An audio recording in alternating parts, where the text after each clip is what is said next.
This is something you'll see only on CNN. Ben joins us now live. What is happening around you?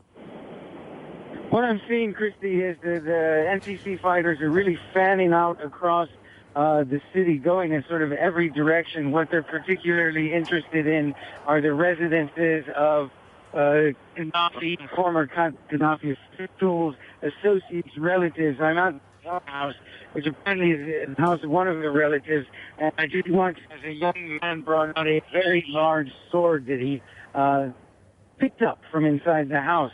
They said there are also weapons and ammunition in that house. But really what we're seeing is a fair amount of local inhabitants have come out to cheer on the fighters. We see others who seem to be hanging back, or possibly not altogether enthused about the arrival of those fighters. Sabha was traditionally thought of as a town that was sympathetic to Muammar Gaddafi, but what we've seen so far, and I stress so far because we haven't really had a complete run of this city, which is the fourth largest city in Libya, we haven't seen whether all parts of the city are now under the control of the NTC forces. Christine? NTC troops, you're traveling with them, have entered Sabha, but will they be able to take and hold on to the area? Well, by the looks of it, I mean, there really isn't much in the way of fighting. I've been in much smaller towns and villages in Libya where there was much more of a battle. As far as I can tell, I mean, I'm not hearing much more than celebratory gunfire every once in a while. I see a plume of smoke coming out from the horizon a bit to the west of here, but it doesn't look like a major battle is going on, quite to the contrary. Everyone was expecting, Christy, a large, bloody battle to take Sabha, but so far, not much of a battle. Pretty much the city just let them in without a fight. Christy? There are claims that Muammar Gaddafi is there in Sabha. What is the NTC saying?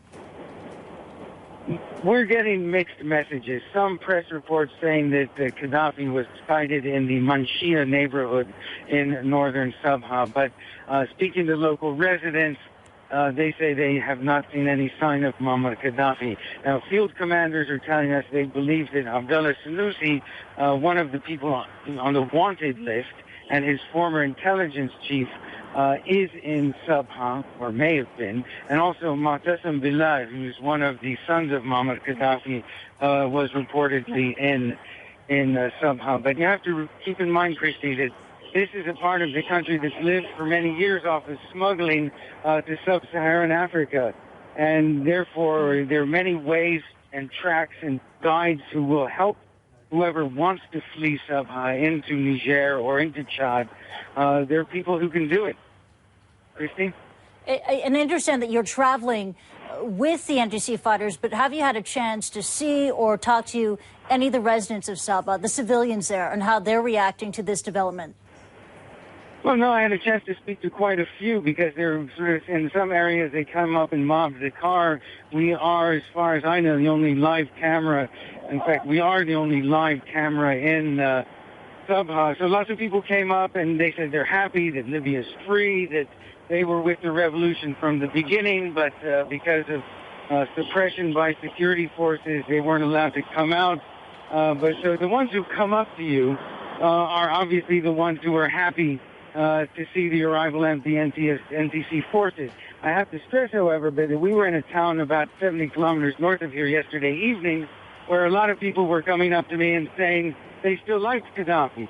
So I think, the supporters are probably staying at home, staying sort of behind closed doors.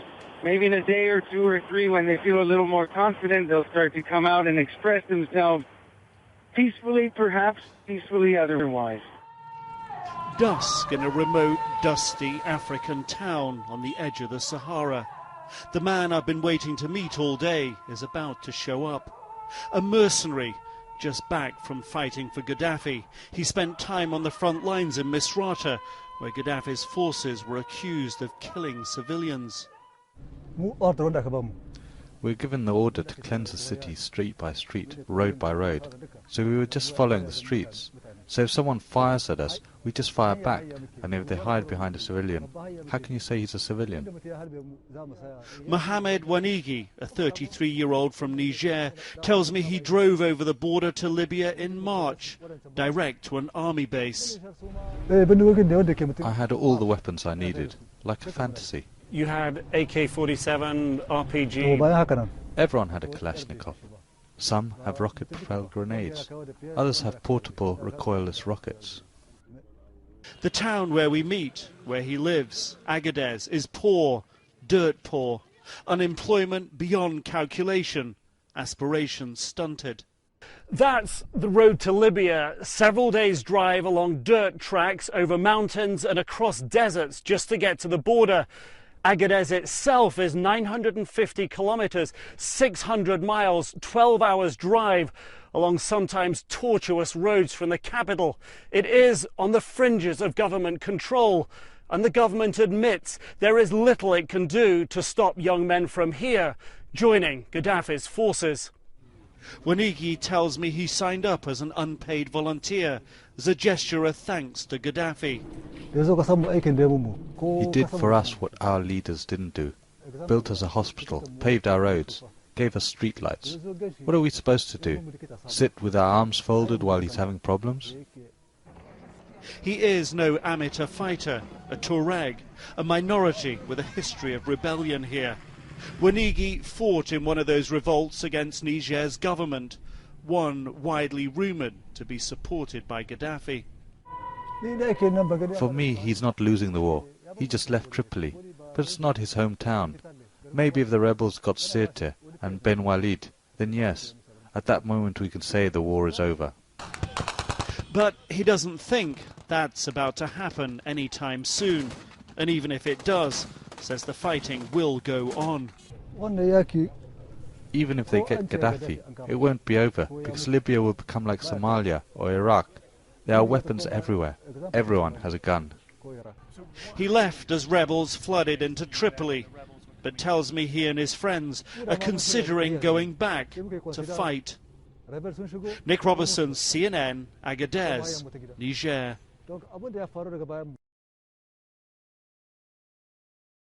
Well, we have 5,000 refugees stranded on both sides of the border in Tunisia and Egypt, 1,000 in Egypt and nearly 3,800 in Tunisia. These people need to be resettled. Europe is a wealthy part of the world. Many countries could contribute by taking these refugees, move them out of Egypt and Tunisia, where they really can't stay. They cannot go back to Libya, where they face discrimination and attacks, and they certainly cannot go back to their countries that they fled in the first place. And Europe so far has only offered 700 places, which is, pretty ridiculous considering the numbers that we're talking about. Why are you singling out EU countries when you have Arab states as well that are nearby, wealthy Arab nations as well that are nearby? Qatar, for example, has also been part of the allied force against the Libyan regime. Why not call on Arab countries also to do their part? We're calling on all the international community to But yet this report help. is singling out Sure. EU countries. Because, Europe has a direct stake in what's happening on those shores of the Mediterranean. So do Arabs. That's true, but certainly Europe can do more in general terms, in terms of resettling refugees around the world, but particularly for these people. So that's why we're asking for Europe to help out, the same way as they've provided emergency assistance in the early days. They help repatriating many of the migrants that have left Libya back to their countries. We think the numbers are small, and we're backing the call of the UN Agency for Refugees to help resettle these people that are really stuck in very bad conditions. Will you be sending out a report also detailing what other countries outside of Europe could be doing to help these refugees, also calling them whatever they're doing and using strong language as you have in this report? Sure. I mean, we also point out the positive. I mean, even though the numbers are limited, for example, the U.S.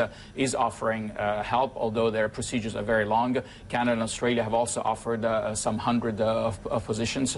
So it's, we're looking around the world for countries to take seriously their responsibilities towards refugees, part of which is to resettle those who, unfortunately, they can't go back to the countries. They cannot be left where they are, and they can't go back to a country like Libya where they will still face discrimination, attacks, sometimes even death. In the past, when reports like this have been issued, have you seen some sort of, I guess, a real call for action by countries that you have indeed pointed out and singled out? Have you seen some sort of change in action, or does this actually hinder what they might and might not do? I think it helps. We're also talking about countries that have a public opinion, that have people that are sensitive. The stakes in Libya and throughout North Africa and in Africa itself. Don't forget, these are people that are coming primarily from sub-Saharan Africa, are huge. And there is a need for real support. The same way as if you want to, fight corruption, rebuild the judicial system, and so on. One thing that concretely countries can do, and the numbers again are not big, is to help those who are in the most vulnerable, in the worst possible situations. You got, elderly people, women, children with the diseases, and they cannot really be helped in Tunisia, in Egypt at the moment, can go back to Libya, and they fled their countries from persecution. So it's not a big thing to ask.